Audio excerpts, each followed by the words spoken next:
Alright guys, just want to make a quick update video to my knife collection. These are just the knives that I use or carry or just I really like. And they're also the knives that are newer and more, I guess people would recognize them. Some of the other knives in my other knife update, I couldn't even tell you the names of. They were passed down to me, blah blah. These are the knives that I mainly use, minus one multi-tool and one Victorinox knife, which stay on my keys and are kind of in my EDC deal, so I didn't feel like getting those out. But anyway, I'll go through each one, tell you the names, and then point out the ones that are new and talk a little bit about them.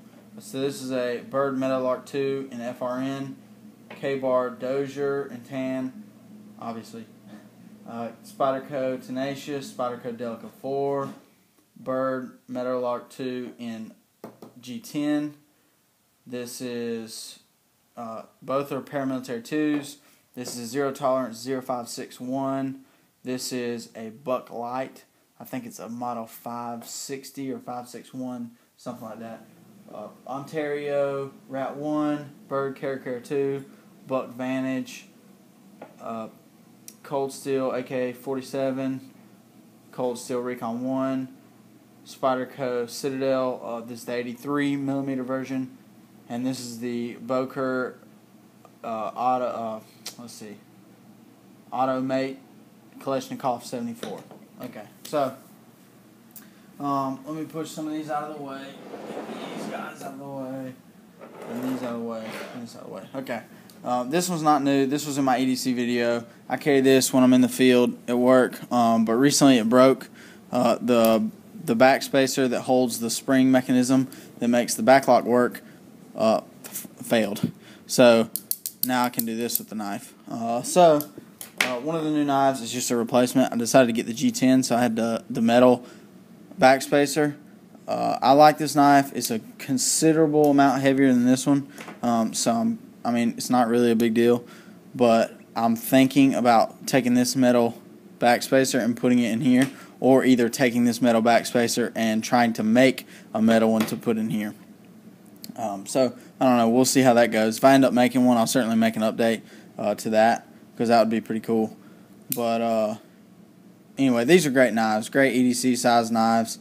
I abuse these at work, so I end up having to sharpen them every 2 days. I'll get nicks and dings and rolled edges and blah, blah, blah. So, I bought this knife simply as kind of a rotation in and out. Actually, I didn't buy this knife. I got it in a Chinese gift exchange, which I put into the Chinese gift exchange. And so I did buy it in a sense, but I rotate this in and out with this knife. When this one, I don't have time to sharpen it one night, I'll still have a sharp knife to carry to work. Then I have the two paramilitary 2s. This is the camo with black blade version, S30V steel.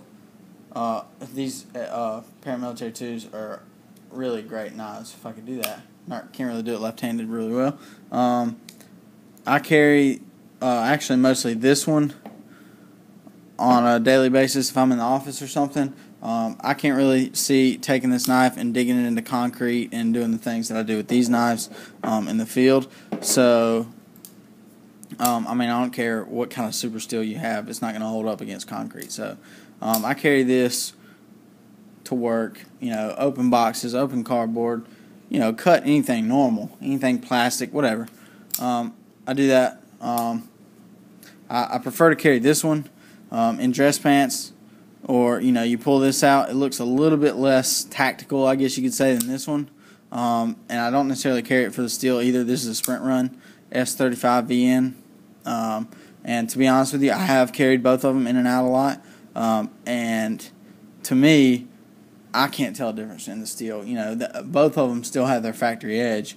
Like I said, these are, you know, fairly new, and I haven't had to sharpen either one of them. Both of them are still razor sharp. So I guess maybe I haven't used them enough to really say for sure. But I think for opening cardboard and opening packages, or, you know, opening one of those person-proof plastic packages they like to put on everything now, I really don't think you're going to see that much of a difference. Maybe, but that's just my opinion. Zero Tolerance 0561. This is Elmax Steel. I love this knife. I guess everyone had a craze, or everyone has a craze about titanium. Titanium frame locks is the real deal now, evidently. So I thought that I would, see what it's about. And this knife is way too big for me to carry on a daily basis. I mean, that's just how I feel about it. And some people say, well, that's stupid to spend that much kind of money on a knife you don't even carry. Well, this knife, to me, is collectible. I mean, this is pretty high-end stuff. It's a Hinderer design. I love the Hinderer XM18. One day, maybe, I'll have one. This is certainly the closest I can afford, even though, I will say, spoiler alert, Kershaw and ZT have both come out with some new Hinderer designs for this year. I don't know if you guys have watched any videos from SHOT 2013 or been fortunate enough to go, but they both have some new Hinderer designs, and I will definitely be looking into those because this knife, just the styling of it is awesome. Ergonomics, great. The only thing I would even think about changing about this knife is the detent is really stiff. But other than that, I mean, workmanship, everything on this knife is perfect. So this, to me, is collector all the way. Even though it's not an XM18 or XM24 by Rick Hinderer, this knife is high-end enough to me anyway that I'm not going to thump on it, at least yet. Maybe when I get an XM18 or 24, then maybe I'll thump on this knife a little bit. But like I said, it's a little too big for me to carry anyhow. So I don't know. We'll see. It could become a truck knife just to leave in the truck, have a good tactical folder, because this is a large knife. You pull this out on someone, in a defensive situation, they might turn around and walk the other direction. I would like to think any sane human being would do that. But anyway, that's my new knives. Thanks for watching. You guys have a great day.